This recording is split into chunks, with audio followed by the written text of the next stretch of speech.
You are on tips and streams with your host, Coca. What's up, everyone? Koken checking in, dialed up, and ready to dive into 4 NBA matchups that are about to bring the heat. Buckle up, and let's jump straight into the action. The first prediction for today's NBA games is for the game between the Trail Blazers and the Raptors. When I look at this matchup between Portland and Toronto, I see two teams arriving from very different emotional spaces, but both trying to steady the ship before things drift too far out of control. And as someone who's been watching the rhythm of NBA basketball for decades, this one jumps off the page as a classic styles clash night. Portland leaning hard on perimeter volume and tempo, while Toronto leans into physicality, defensive poise, and shot selection. Portland has been taking its lumps lately, no doubt about it. But what's interesting to me is how often they've stayed within striking distance even when they're shorthanded. Their loss to the Thunder is a perfect example. They didn't shoot the ball well, they didn't close the fourth quarter, but they fought for 44 minutes and showed that they can keep a game inside the number even against top-tier teams. Denny Avdija continues to put this group on his shoulders, and every night he looks more like an engine than a complementary piece. His all-around performances have kept Portland afloat when the roster around him is full of absences. Of course, the injury report is still a loud alarm bell. Key guys remain unavailable, and it forces Portland to play unconventional lineups and ask a lot from young players. But that's exactly why this team often has value. They play loose, they play with nothing to lose, and they don't tighten up in hostile environments. When a team doesn't rely on a rigid identity, they can bend without completely breaking. Toronto, on the other hand, is coming home after 2 straight losses that exposed some cracks. Their offense has been up and down, and without Barrett, the scoring responsibility shifts heavily toward Barnes, Quickly, and Ingram. They have the talent to dictate the pace, but they've had stretches where their half-court execution stalls, leading to dry spells that open the door for comeback teams like Portland. Toronto is tough on their home floor, and they're one of the more disciplined defensive groups in the league, especially early in games, but they've also had trouble putting together full 48-minute performances. Matchup-wise, the swing point for me is how Toronto handles Portland's spacing. The Blazers will take a high volume of threes, whether they're falling or not, and that constant pressure stretches any defensive scheme. Toronto's size on the wings can bother drives, but long rebounds and scramble rotations can tilt games toward the underdog. And Portland's ability to push the tempo off those rebounds adds another wrinkle Toronto can't afford to overlook. Another key piece is that Portland tends to respond after bad shooting nights. They rarely stack 2 ice-cold performances back-to-back, and their supporting cast, Kamara, Grant, and the rotating bigs, usually provides just enough punch to keep them in contact. Toronto may very well win the game outright, but covering multiple possession spreads hasn't been their strength lately. After watching both teams' recent film, the number feels a bit inflated to me. Toronto is the better team today, no question, but Portland has been scrappy, stubborn, and surprisingly consistent at hanging around inside the margin. And with the way Avdija is playing, plus Portland's willingness to fire from deep without hesitation, this feels like another spot where they stay competitive even if Toronto controls most of the night. My prediction is Portland to cover the 6.5-point spread against Toronto. Today's second prediction is for the game between the New York Knicks and Boston Celtics. When I look at this matchup, I see an Eastern Conference clash that feels a lot heavier than early December basketball. Every possession between these two usually carries playoff intensity, and with both squads finding rhythm lately, this one sets up like a chess match under pressure. The Knicks come into Boston rolling. I've been watching how they've tightened things up over the past couple of weeks, and there's a clarity in the way they're executing. The ball is popping, the spacing looks cleaner, and the stars are doing exactly what stars do when the game slows down. Jalen Brunson has been playing at a maestro level, carving up defenses with that controlled tempo of his. He's picking his spots, collapsing the defense, and then lifting the whole offense with his reads. Behind him, Karl Anthony Towns continues to anchor the interior with touch, strength, and enough versatility to force Boston to adjust its coverages. Even without OG Anunoby, this Knicks group hasn't skipped a beat. Josh Hart keeps doing all the dirty work plays coaches dream about, flying into passing lanes, banging the glass, and hitting timely shots. Mikal Bridges and Miles McBride stretch the defense and keep help defenders honest. And you can feel the confidence in this group building win after win. Sure, the road performances haven't been perfect this season, but their overall form right now has real substance behind it. Boston, meanwhile, has been scrapping. They're playing with urgency, pushing the tempo, firing from deep, and trying to outpace opponents with energy and volume. Jaylen Brown has had to shoulder a superstar load, and he's answered with efficient, powerful scoring bursts. Peyton Pritchard has stepped into the spotlight lately, giving Boston a needed jolt from the perimeter while Derek White and Neemias Queta shore up the defense. But here's the part that jumps out to me. Without Jason Tatum, Boston's margin for error shrinks dramatically. They can defend, they can push the pace, and they can hit threes in bunches, but they don't have that automatic bucket getter who calms things down when the game gets muddy. And against a Knicks team that thrives in grinded-out moments, that absence matters. Stylistically, this matchup leans toward New York's comfort zone. The Celtics want a high-tempo, rhythm-based game with quick actions and early threes. The Knicks, on the other hand, slow the pulse, lean on their physicality, and work their half-court execution until something cracks. Boston's switching defense is good, but the Knicks have enough shot makers to puncture those matchups, especially when Brunson is the one steering. Inside, the rebounding battle is going to speak loud. And if there's one team built to tilt the glass in its favor right now, it's New York.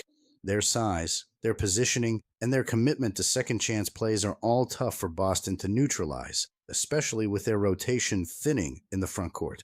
And one more thing, I care a lot about how teams respond once opponents punch back.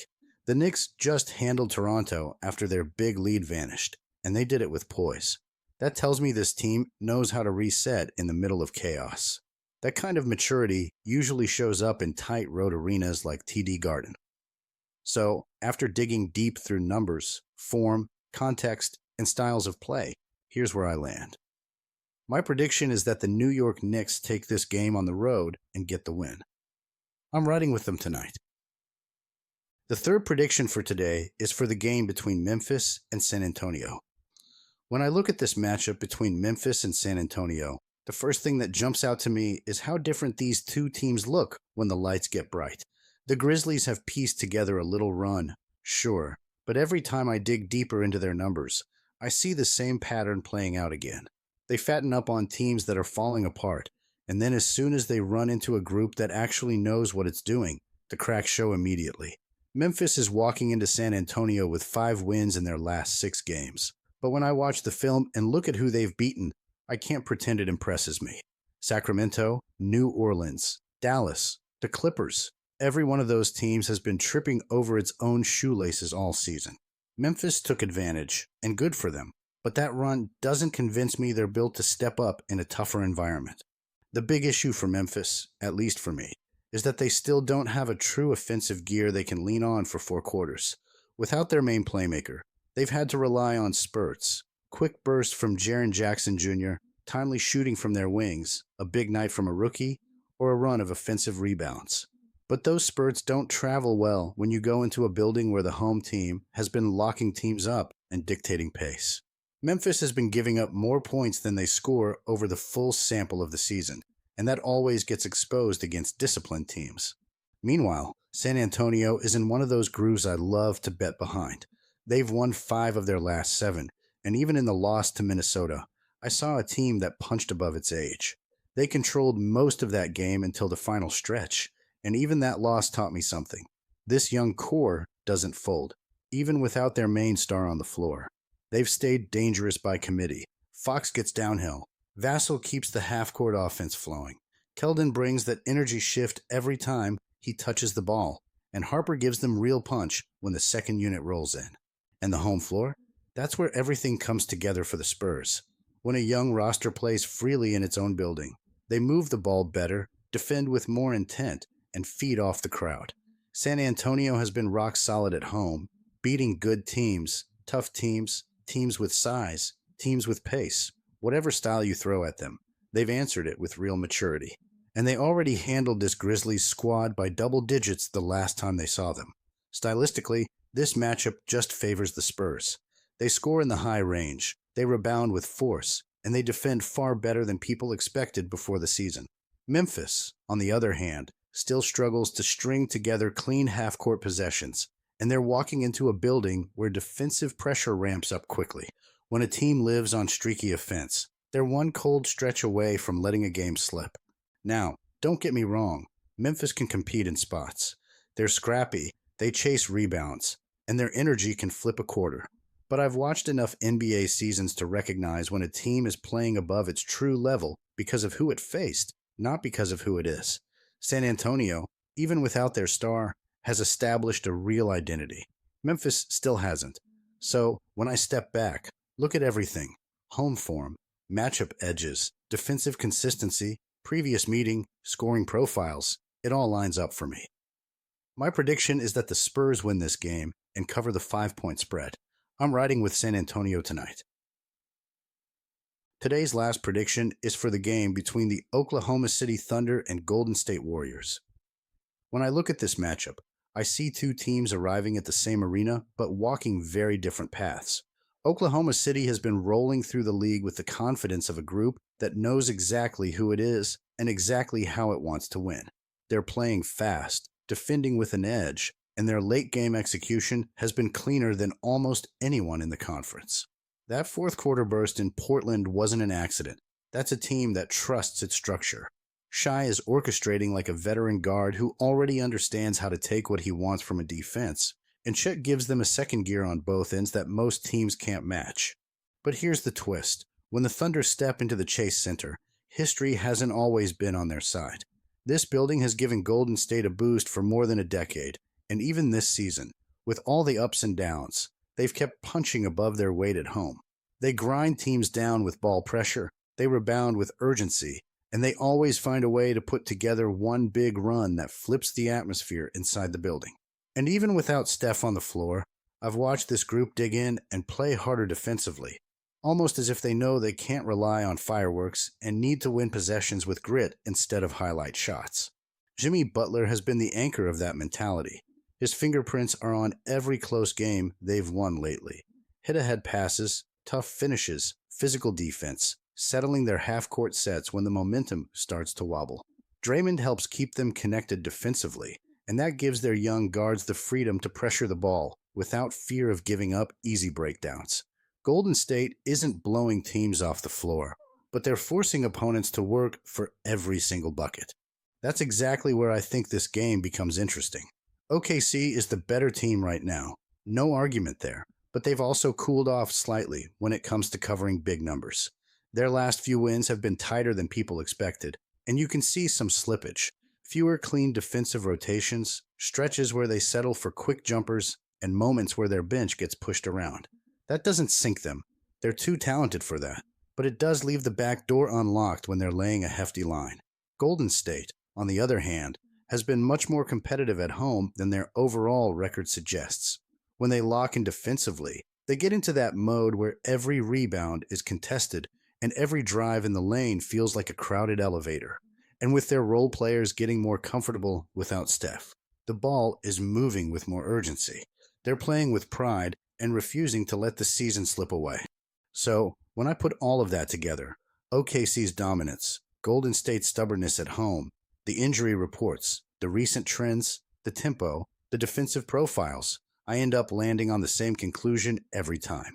I respect what Oklahoma City is doing, but this number is enormous for a road matchup against a team that doesn't roll over on its own court.